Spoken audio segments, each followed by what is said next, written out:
what I've learned, first by interviewing the panel of experts at EUCACH. Their website is eucach.org.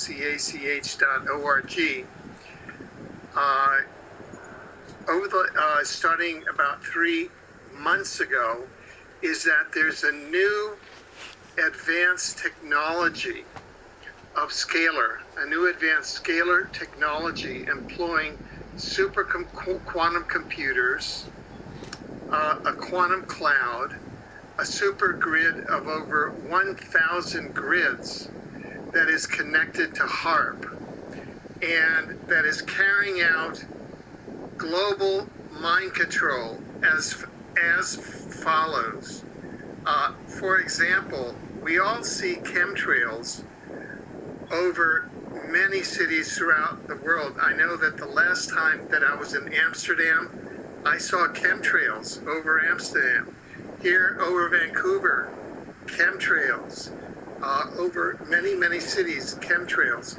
Well, in those chemtrails, they actually contain nanobots, these mini bots, which come down, you breathe them in, they can go into your bloodstream, they jump the blood-brain barrier and get into your brain, and they become frequency transceivers, emitting RF frequencies, which are then entrained into this super grid of the super quantum computers, the quantum cloud, and the super grid leading up the HARP. So that's how they begin to entrain humans into the quantum scalar mind control and into the transhumanist or robotization agenda. Educational DVDs and other materials at this event.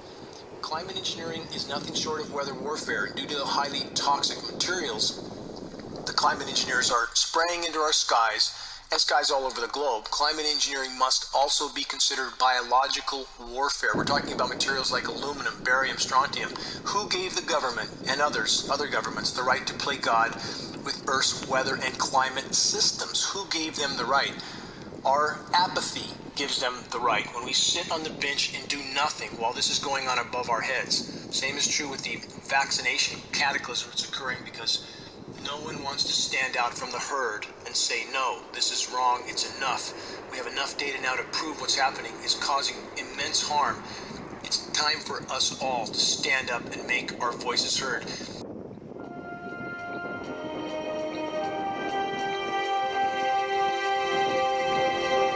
And for the better part of 30 years, I worked in the aerospace and defense industry.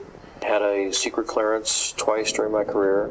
Some of the technology that I saw or participated in the creation of tends to play a role in some of the things that are used to control the weather. The very distribution process is being employed in the aerosol campaign, manipulating the weather, crops, taking over the food production or controlling the food production. The military applications, the process evolved when they realized in the 1800s that you can put things into the environment that will influence the uptake of moisture and where it drops out of the atmosphere again.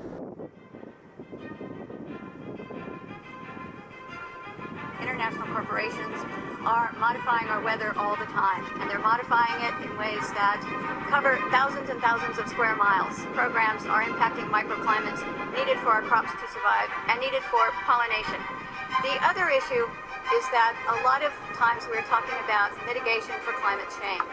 It's rather an undefined term at this period of time. And so what happens is that many times we're talking about artificially putting chemicals like sulfur or particulates into the atmosphere in what they call geoengineering schemes to reduce, supposedly, global warming. And if you take and you put up into our skies chemicals to reduce the amount of sunlight reaching the earth, you are going to begin to reduce crop production.